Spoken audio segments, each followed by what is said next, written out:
Liam Maxwell stood beside the black limousine, its polished surface reflecting the city like a sheet of dark glass.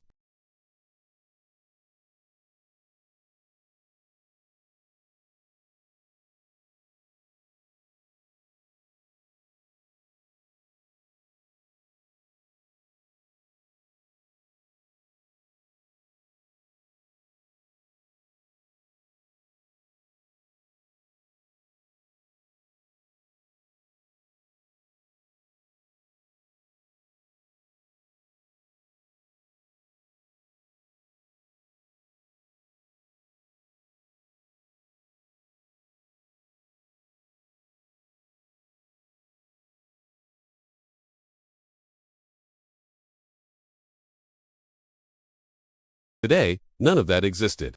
Today, he was Mike, a driver hired through a subcontractor, a man people barely noticed once they stepped into the back seat, a face without a legacy, a name without weight. And that anonymity was exactly what he wanted. Liam was not tired of work. He thrived on pressure. He was tired of people, of the way women's eyes changed when they learned who he was, of smiles that arrived too quickly, laughter that sounded rehearsed, and affection that felt conditional. Every date turned into an interview, every conversation into a subtle transaction. They admired the empire, not the man who had built it. They wanted access, security, status, never vulnerability.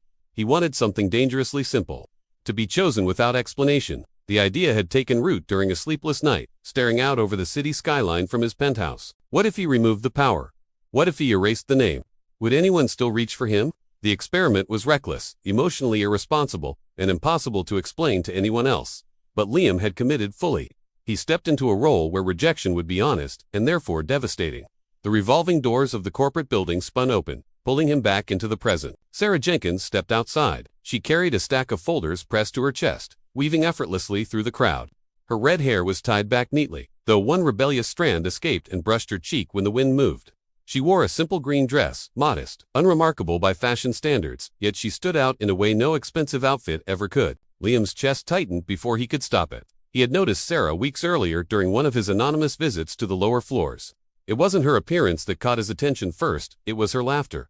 Unfiltered, warm, in a place where most people smiled only when necessary. He had watched her work late without complaint, defend her ideas quietly but firmly, and help colleagues without expecting credit. She reminded him of who he used to be. Since then, he had engineered coincidence after coincidence, adjusted schedules, volunteered for driving assignments no one else wanted. All for a few minutes of proximity that felt dangerously meaningful. He stepped forward and opened the limousine door. "Good afternoon, Miss Jenkins," he said, his voice steady, neutral, careful. She looked up, momentarily surprised, then smiled politely. "Mike, good afternoon. You're driving today?" "Yes," he replied. "I was assigned this route. Nothing more. No explanation, just enough."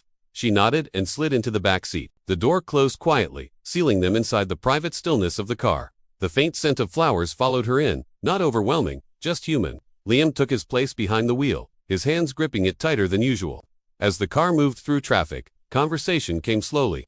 At first, it was safe comments about deadlines, the weather, the endless construction downtown. But with time, the tension softened. Sarah spoke more freely. She complained about creatively empty projects, about how corporate branding often crushed originality. She mentioned volunteering at an animal shelter on weekends, and how the silence there felt kinder than most offices. Liam listened. He didn't interrupt, he didn't redirect. He absorbed every word as if it mattered, because it did. For the first time in years, he felt present. When they arrived at her apartment building, he parked and stepped out to open the door once more. It was a small ritual, but one he treated with care. "Thank you, Mike," she said, offering a gentle smile. "You're always very kind." The word struck deeper than she could know. No one had called him kind in a long time. She hesitated, fingers tightening around her bag strap. Before fear could stop him, he spoke. "Sarah, would you like to have coffee with me sometime?" The silence was immediate and heavy. Her smile faded, replaced by something cautious. Measured. "Oh, Mike," she said softly, "you really do seem like a good man. But I don't think that's a good idea." His heart dropped, but his face remained composed. "May I ask why?" She looked away briefly, then met his eyes again. "I'm at a point in my life where I need someone ambitious. Someone building something. I can't afford to choose comfort over direction." The words were not cruel, but they were precise. "I understand," he said quietly. She apologized again, sincerely, and turned toward the building. The door closed behind her without a second glance. Liam remained beside the limousine, alone. The city moved around him, indifferent. His experiment had given him the truth he asked for, and it hurt more than he had imagined. The following morning, Maxwell Enterprises pulsed with a nervous energy that could be felt even before the elevators opened. Conversations stopped abruptly when managers passed. Phones rang more often than usual. Whispers traveled faster than official emails.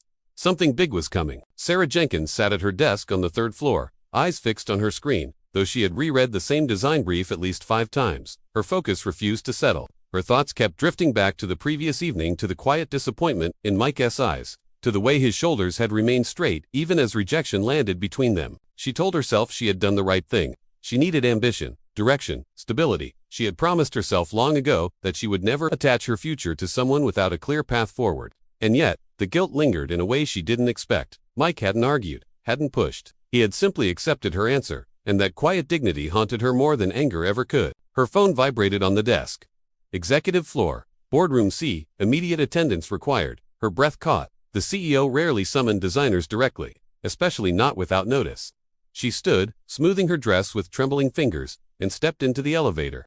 As it ascended, the air felt heavier with every passing floor. Her reflection in the mirrored walls looked paler than usual, eyes wide with uncertainty. When the doors opened, silence greeted her. Boardroom C was already full. Senior executives sat rigidly in their seats, tablets closed, attention focused on the head of the table. Sarah's heart began to race as she followed their gaze. And then she saw him. For a brief, impossible second, her mind rejected reality. The man seated at the head of the table had the same eyes, the same jawline, the same quiet intensity she had seen through the rearview mirror so many times. But everything else was different. He wore a dark, tailored suit, flawless in its precision. No cap, no uniform, no invisibility. Power radiated from him effortlessly. Mike did not exist. Liam Maxwell did. Her breath left her lungs in a silent gasp. He looked up, and their eyes met. Recognition flickered there. Calm, controlled. And beneath it, something unreadable. "Ms. Jenkins," he said evenly. "Please, take a seat." The sound of his voice, familiar yet transformed, sent a chill through her. The meeting continued, as if the world hadn't just shattered for her. Liam spoke of strategy, of vision, of the acquisition of Design Forge, the independent studio Sarah had admired for years. Her dream company, now absorbed into Maxwell Enterprises. The irony burned. When he invited her to present her thoughts, she stood on unsteady legs. Her voice faltered at first, then steadied as instinct took over. She spoke about creative integrity, about innovation without losing identity, about growth that didn't erase purpose. Throughout it all, Liam watched her closely. Not as a CEO evaluating talent, but as a man confronting consequence. After the meeting, he dismissed the room. "Ms. Jenkins, stay." The door closed behind the others, sealing them into silence. The city stretched beyond the glass walls, distant and indifferent. "You didn't tell me," she finally whispered. "You didn't ask," he replied calmly. Anger flared, quickly followed by shame. "You lied to me, yes." Her hands clenched. "Why?" He stood slowly, moving closer but stopping at a careful distance. "Because I needed the truth," he said. "And the truth doesn't come when people know your name." Her voice trembled. "You tested me. I tested the world," he corrected. "You were part of it." The silence thickened. "I judged you," she admitted. "And now I feel foolish. You judged a version of me I chose to show," he said, "and I accepted the outcome." Her eyes filled despite her effort. "I never would have said no if I had known." "That's exactly the point," he said quietly. The words settled heavily between them. "I didn't want power to decide for you," he continued. "I wanted to know if anyone would choose me without it." She stepped closer, voice breaking. "And now?" His gaze softened just slightly. "Now," he said, "we both have to live with what honesty costs." Silence fell again, fragile and unresolved. Outside, the city moved on. Inside, nothing would ever be the same. For Sarah Jenkins, every hallway at Maxwell Enterprises felt narrower, every conversation heavier. She threw herself into work, arriving early, leaving late, determined to prove to herself more than anyone that she deserved her place. Design Forge integration meetings became her battlefield. She spoke with clarity, vision, and relentless professionalism. Yet no matter how focused she tried to be, she felt him everywhere. Liam Maxwell, he never sought her out. That, somehow, hurt more. When they crossed paths, it was brief and formal. A nod, a measured glance, nothing more. The distance was deliberate, respectful, and painfully cold. She understood why. Power had always surrounded him. Restraint did not come naturally. This distance was his way of protecting both of them. But silence, she learned, could be louder than confrontation. One evening, long after most of the lights in the building had gone dark, Sarah remained at her desk, finalizing a proposal that could define the future of the merged creative division. Her eyes burned from exhaustion. When she finally looked up, she realized she was no longer alone. Liam stood by the glass wall, the city lights reflecting faintly in his eyes. "You're still here," he said quietly. "So are you." He gave a small, tired smile. Old habits. They stood in silence again, but this time it felt different, less fragile, more inevitable. I've been thinking about what you said, she began. About honesty, about cost. He nodded, and I was wrong, she said simply, not because you're Liam Maxwell, but because I assumed ambition only looks one way. He studied her carefully. I grew up watching my father work 3 jobs. She continued. He had no title, no recognition, but he built a life with his hands and his heart. Somewhere along the way, I forgot that. Her voice shook, but she didn't stop. When I rejected you, I wasn't protecting my future. I was protecting my fear. Liam exhaled slowly. I didn't disguise myself to punish you, he said, but I won't pretend it didn't hurt. I know, she whispered, and I don't expect forgiveness. I'm not asking for another chance because of who you are. I'm asking because of who I am now.